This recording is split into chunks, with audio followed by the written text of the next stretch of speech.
Granite Group వారి Ixora 2.5, 3 and 3.5 BHK ultra luxurious apartments JNTU Hyderabad. మరిన్ని వివరాలకి ఈ కింద నంబర్ని సంప్రదించండి.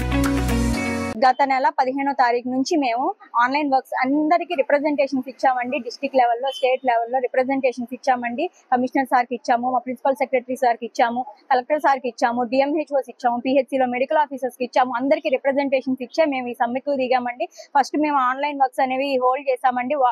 యాప్స్ వర్క్స్ ఆఫ్ చేసేసి మేము జస్ట్ సర్వీసెస్ మాత్రం పేషెంట్స్ సర్వీసెస్ లో ఏ లోటు లేకుండా సర్వీసెస్ ఇచ్చామండి. గత నెల 24వ తారీఖు నుంచి మేము ధర్నాకి దిగామండి. ఎందుకు అంటే మా ఆన్లైన్ సర్వీసెస్ ఆఫ్ చేసినా కూడా ప్రభుత్వం మమ్మల్ని ఏం పట్టించుకోవట్లేదు. ప్రభుత్వానికి మా పట్ల, మా ధోరణి పట్ల ఏమి చీమ కుట్టినట్టు కూడా లేదండి. అందుకనే మేము ఈ ధర్నాకి దిగవలసి వచ్చిందండి. 24, 25వ తారీఖు ధర్నా చేసామండి. దాని తర్వాత నుంచి మేము సమ్మెకు కూర్చున్నాం, నిరవధిక సమ్మెకు కూర్చున్నామండి. ప్రభుత్వం అయినా మమ్మల్ని పట్టించుకోవట్లేదు. మాకు ఎన్నో సమస్యలు ఉన్నాయండి. మేము అన్ని కోరిని కూడా న్యాయమైన డిమాండ్ లేయండి. ఇతరులకి చేయనివి మాకు మాత్రమే చేయండి అని చెప్పి అడిగేది అయితే ఏది లేదండి. మమ్మల్ని రెగ్యులర్ చేయండి బాబు అని ఎన్నోసార్లు అయ్యా బాబు అని ఎన్నోసార్లు ఎంతో మంది మంత్రుల చుట్టూ తిరిగామండి. మా కాళ్ళు చెప్పులు అరిగిపోయినాయి తప్ప మాకెవరూ న్యాయం చేయలేదండి. అందువల్లే మేము ఈ సమ్మెకు దిగవలసి వచ్చిందండి. మమ్మల్ని పర్మనెంట్ చేయండి అని అడిగితేనేమో మీరు ఎన్హెచ్ఎం ఉద్యోగుల కిందకు వస్తారు అని చెప్పారండి. మరి ఎన్హెచ్ఎం ఉద్యోగుల కిందకు వచ్చినప్పుడు మరి 23% హైక్ అప్పుడు అందరినీ 2023 సంవత్సరంలో 23% హైక్ ఎన్హెచ్ఎం క్యాడర్లో పనిచేసే వాళ్ళందరికీ ఇచ్చినప్పుడు మరి మీరు ఎన్హెచ్ఎం ఉద్యోగుల కిందకు వస్తారు అన్నప్పుడు మమ్మల్ని ఎందుకు తీసి పక్కన పెట్టారనేది గవర్నమెంట్ మాకు ఇంతవరకు సమాధానం చెప్పలేదండి. మరి మీరు పర్మనెంట్ ఎంప్లాయీస్ మిమ్మల్ని చేయడం కుదరదు, మిమ్మల్ని పర్మనెంట్ చేయడం కుదరదు అన్నప్పుడు మరి 23% హైక్ మాకు ఎందుకు ఇవ్వలేదు సార్ ఇవన్నీ మీ దృష్టికి వచ్చినాయో లేదో మాకు తెలియదు సార్. దయచేసి మీరు ఒక్కసారి మా వైపు చూడండి సార్. మీరు మమ్మల్ని చర్చలకు పిలవాలని చూస్తున్నాం సార్. ఆడబిడ్డలం సార్, రోడ్ల మీద కూర్చుంటున్నాం సార్, ఎండకు ఎండుతున్నాం, వానకు తడుస్తున్నాం సార్, గాలి వానలో కూడా నుంచొని మేము ఈ సమ్మె చేస్తున్నాం సార్. తినడానికి తిండి తెచ్చుకొని వాళ్ళు కూడా ఉన్నారు సార్. పొద్దున్న నుంచి సాయంత్రం వరకు కూర్చొని ఉంటున్నాం సార్. దయచేసి మా వైపు చూడండి సార్. మా తండ్రి స్థానాల్లో ఉన్నారు మీరు. మీరే మమ్మల్ని కాపాడకపోతే, మీరే మమ్మల్ని ఆదుకోకపోతే, మీరే మమ్మల్ని పిలిచి మాట్లాడకపోతే మమ్మల్ని ఇంకెవరు పట్టించుకుంటారు సార్? మా కష్టాన్ని ఎవరు తీరుస్తారు సార్? ఆడబిడ్డలు హెడ్ క్వార్టర్స్ లోనే స్టే చేయాలి, 24/7 మీరు ఉంటున్నారా అని అడిగారు సార్.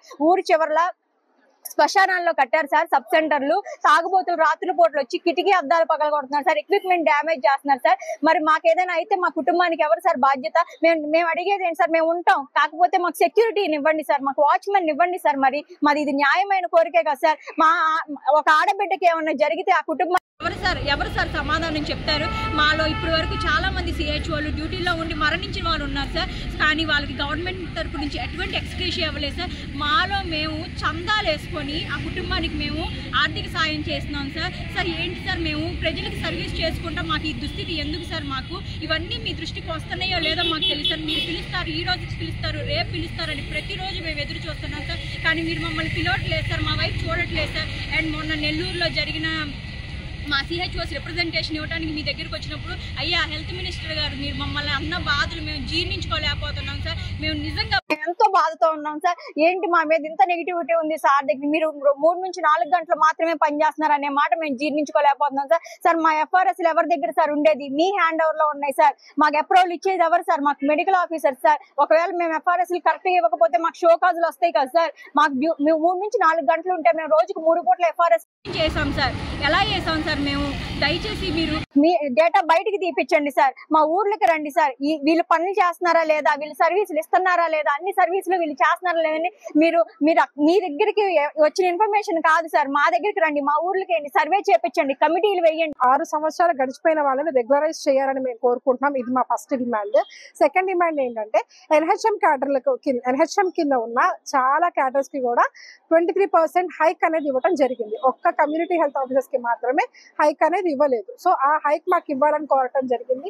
రెండోది ఏంటంటే ఫిక్స్డ్ పే. మూడోది ఫిక్స్డ్ పే అంటే మాకు ఇప్పుడు సాలరీ ఎలా వస్తుందంటే 25,000 సాలరీ పడింది, 15,000 ఇన్సెంటివ్స్ పడతాయి. అయితే ఈ 15,000 ఇన్సెంటివ్స్ కూడా అనేకమైన కోతలు పట్టడం జరుగుతుంది. 11,250 రూపాయలు పడుతుంది కొంతమందికి, కొంతమందికి 7,500 పడుద్ది, కొంతమందికి 0 ఇన్సెంటివ్స్.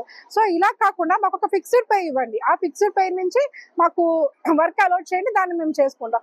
నాలుగోది ఏంటంటే జాబ్ చార్ట్. మాకు నిర్దిష్టమైన జాబ్ చార్ట్ అనేది లేదు. ఎక్కడైతే ఒక స్టాఫ్ ఉండరో, లైక్ పిహెచ్సిలో స్టాఫ్ నర్స్ లేకపోయినా, వేరే దగ్గర వేరే వాళ్ళు అబ్సెంట్ అయినా ఆ ప్లేస్ లో మమ్మల్ని మమ్మల్ని బఫర్ స్టాక్ లాగా మమ్మల్ని వాడటం అనేది జరుగుతుంది. సో మమ్మల్ని అలా కాకుండా మాకు ఒక నిర్దిష్టమైన జాబ్ చార్ట్ ఇవ్వాలని మేము కోరుకుంటున్నాం. 5వదిగా FRS నుంచి మినహాయింపు ఇవ్వాలని కోరుకుంటున్నాము. FRS ని మినహాయింపు ఎందుకంటే మనం ఒక అర్బన్ ఏరియాలో ఉన్నప్పుడు వర్షం పడిందంటే సిగ్నల్స్ అనేవి మనకు ఆటోమేటిక్ గా కట్ అవుతాయి, అది అందరికీ తెలిసిందే. అలాంటిది ఒక రూరల్ ఏరియాకి వెళ్ళినప్పుడు, ఇంటీరియర్ ఏరియాస్కి వెళ్ళినప్పుడు ఒక్కోసారి సిగ్నల్స్ అనేవి కట్ అవుతాయి. ఆ రోజు FRS అనేది మాకు ట్యాగ్ అవ్వకపోవచ్చు లేదా సింక్ అవ్వకపోవచ్చు. అలాంటప్పుడు ఏమవుతుంది, సాలరీ కట్ చేసేస్తున్నారు. మేము ఆఫ్లైన్ పర్యంగా మేము అక్కడ ఉన్నట్టు జియో ట్యాగ్ ని ఫోటో ట్యాగ్ చేస్తూ ఆ మెడికల్ ఆఫీసర్ కి ఫోటో పెడతాము. ఆయనకి వరకు మేము చూపించగలుగుతున్నాం, కానీ ఆ ఫోటోని మేము స్టేట్ లెవెల్ దాకా తీసుకెళ్ళలేకపోతున్నాం. అల్టిమేట్ గా నెలాఖరికి వచ్చేసరికి సాలరీ కట్ అయిపోయి వస్తుంది. సో అందుకని దీని నుంచి మాకు ఫీల్డ్ లెవెల్ ఉన్న వాళ్ళకి మినహాయింపు అవ్వాలని కోరుకున్నాం. ఆఖరిగా ముఖ్యమైనది ఏంటంటే ఎక్స్గ్రేషియా. మేమందరం ఆడపిల్లలు సార్, మా దగ్గర ఉన్న వాళ్ళందరూ కూడా చిన్న వయసు గల వాళ్ళు ఉన్నాం. రోడ్ యాక్సిడెంట్స్ అయ్యి ఒక ఆవిడ డ్యూటీలో ఉంటే కుక్క కరిచి ర్యాబీస్ వచ్చి చనిపోయారు ఆఫ్టర్ వ్యాక్సినేషన్. ఆవిడకి ₹1 రాలేదు. ఇలాగా మేము చాలా విధాలుగా మేము నష్టపోతున్నాం. మరిన్ని వీడియోస్ కోసం ఛానల్ ని సబ్స్క్రైబ్ చేయండి. లేటెస్ట్ అప్డేట్స్ కోసం వాట్సాప్ ఛానల్ ని ఫాలో అవ్వండి. ఆ లింక్ డిస్క్రిప్షన్ లో ఉంది.